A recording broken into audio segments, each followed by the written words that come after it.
अस्सलाम वालेकुम रहमतुल्लाहि व बरकातहू। मैं अभी वो मीरू साहब की कैंटीन पे आया हूँ जामिया में।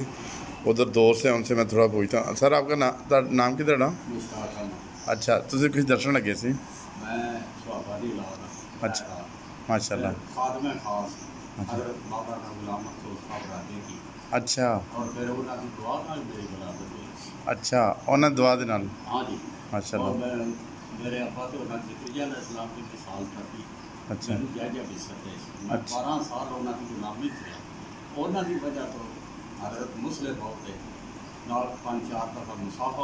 अच्छा अच्छा अच्छा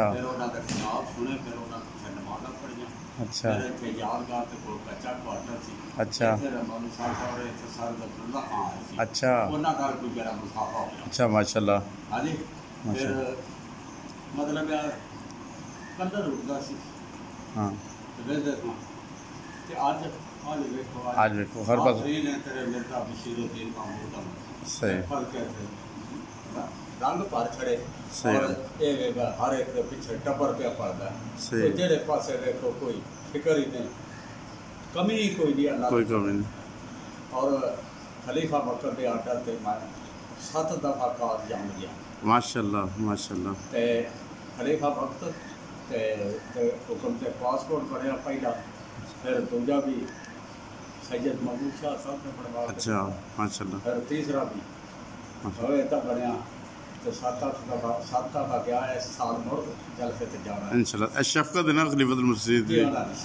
वाह, ये सिर्फ मौलाना गुलाम रसूल साहब राजे की दुआ ते उन्हां दी वजह तो सारे इज्जत करते ना। प्रिंसिपल जामिया मुबशर यार साहब, अच्छा सैयद महमूद शाह साहब, नाज़र इस्लाम जी जी, और अपना चौधरी सलीमुद्दीन साहब, सारे बड़ा ख्याल रखते हैं। ਹੁਣ ਇਹਦੀ ਖਿਦਮਤ ਕਰ ਰਹੇ ਹੋ ਉਹ ਇੱਥੇ ਕੰਟੀਨ ਤੇ ਇੱਕ ਲੰਬਾ ਅਰਸਾ ਤੋਂ जी ਮੈਂ ਕੰਟੀਨ ਦੇ ਉੱਤੇ ਖਿਦਮਤ ਕਰ ਰਹੇ ਹੋ। जिन्ना कुता मेरे कर लेते और कम तो होता नहीं। सही जज़ाक। ऑपरेशन हो गया कम अच्छा वो जब लेट ज़्यादा हो जाए टाइम देना या सवेरे जा सवेरे का उठ रहा सही 3:30 बजे। अच्छा वो मौलाना साहब के नाल जल्दी आदत गई। अच्छा कोई नफल पड़ी दे और कुछ थोड़ा बहुत खड़ी जा ਮੌਲਾਨਾ ਗੁਲਾਮ ਸੂਰ ਰਾਜੇ ਕੀ ਸਾਹਿਬ ਜੀ। हाँ जी ਅੱਛਾ, ਸਾਡੇ ਕੋਲੋਂ ਉਹਨਾਂ ਦੇ ਪੜਪੋਤੇ ਹੈਗੇ ਨੇ ਉੱਥੇ ਸਾਡੇ ਕੋਲ ਹੀ ਰਹਿੰਦੇ ਨੇ। नूर नूर ਪਤਾ ਨਹੀਂ ਨੂਰ ਸ਼ਾਇਦ ਨਾਮ ਹੋਏ। ਤੇ अकाल नूर कासर ਹਾਂ ਉਹ ਬਹੁਤ ਅੱਛੇ ਨੇ, ਬਹੁਤ ਨਾਈਸ ਆਦਮੀ ਨੇ।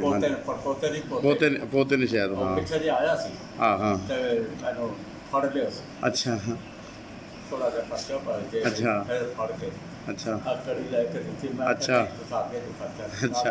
नहीं तो साढ़े दादे पूरी बड़ी खिदमत की थी। ਅੱਛਾ। मेरे लोग ਤੇ ਮੌਲਾਨਾ ਗੁਲਾਮ ਸੂਰ ਰਾਜੇ ਸਾਹਿਬ ਦਾ ਕੋਈ ਵਾਕਿਆ ਤਾਂ ਯਾਦ ਹੋਏਗਾ? वाकया मेरे को मैं बैठा मेहमान आ गए अज नवा नवा मंडी वाले क्वार्टर ਅੱਛਾ मेहमान आ गए तो कहते माली साहब कहते तो खाना खा के जाना। अंदर गए थे मैनू अंदर जा अंदर फुटकी अपनी खाना। मैं अंदर गया तो फुटकी कहते मौलवी साहब ने भेज अच्छा मौलवी साहब ने भेजा। अच्छा क्या कह गई 2 रोटियां ने पता तो नहीं थोड़ी थोड़ी खा अच्छा भावें औखा तो मेहमानों देते तो उन्होंने भाव फड़ के तो खा रहे नाल अच्छा सज्जे पासे खिला रहे ना। मैं भी जल्दी ना उठ के खबे दाएं पर मैं हो गया नमाज चढ़ी थी जैसे आखिरी सजदे का हुआ खड़ गया। अच्छा फिर जनाब उठ के जाता जाते थे बैठे एक आदमी आया आधा जल्दी आओ मेरे हाथ पर सर दे अच्छा अच्छा मोरे खुला दी। अच्छा जनाब आते से नबी नाल खाता अच्छा मेहमानों ने भी खाया आप भी खाता मैं भी खाता आज तक भाजी वो जायका नहीं। अच्छा ਉਹ ਬੰਦਾ ਕੌਣ ਸੀ ਜਿਹੜਾ ਦੇਣ ਆਇਆ? बंदा जनाब सफायद कपड़े से होता सफायद दार अच्छा सिर ते सफायद पा अच्छा वो फिर ट्रे लेके फिरे ਉਹਦਾ ਵਾਰਸ ਕੋਈ ਨਹੀਂ ਬਣੀ। अच्छा फिर वो ट्रे लेने कोई नहीं आया? ना साज टामा टामा मकान थी। अच्छा। कोई नहीं मिला। फिर एक और वाकया अच्छा वो तो फिर खुदा ताला तरफ ही खाना पेश हो गया ना। हजरत दुआ। मतलब पैगाम भेजा कि भाजी तबीयत नहीं ठीक जमा पड़ाना। अच्छा कहना था जाओ तो फिर कपड़े चुप करके मैं कहीं कपड़े पा के चुप कर अच्छा सर 10 मिनट कपड़े चुपा तरफ भेजे कोई बंद करके बह गए। अच्छा हाँ 12 बजे रहे 10 मिनट रात अच्छा वो खड़ गया।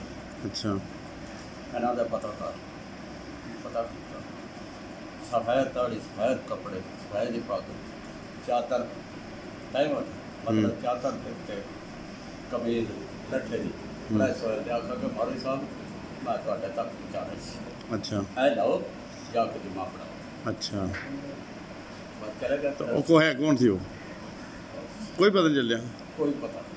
वो भाई पहला कपड़े दे के तो परा होया नजर ही नहीं आया। अच्छा हाँ जी वो खुदा ताला तरफ ही कोई होंगे मोजे भी सही और भी चाहिए पर होने का टाइम जजाकला आपने मुझे शेयर करन दा अल्लाह ताला तुहानू सेहत और लंबी जिंदगी दे ते साडी भी दुआ करना सब दोस्तों ने जजाकला अस्सलाम वालेकुम अल्लाह हर हाल में बरकत करे जी। आमीन अल्लाह आमीन ताला हर मुश्किल आसान करे। आमीन। अल्लाह ताला बरकत मारे आमीन। ਤੁਹਾਨੂੰ भी अगली नस्ल ਨੂੰ भी काबे रखे। आमीन आमीन जजाकला बहुत शुक्रिया जजाकला अस्सलाम वालेकुम व रहमतुल्लाहि व बरकातहू।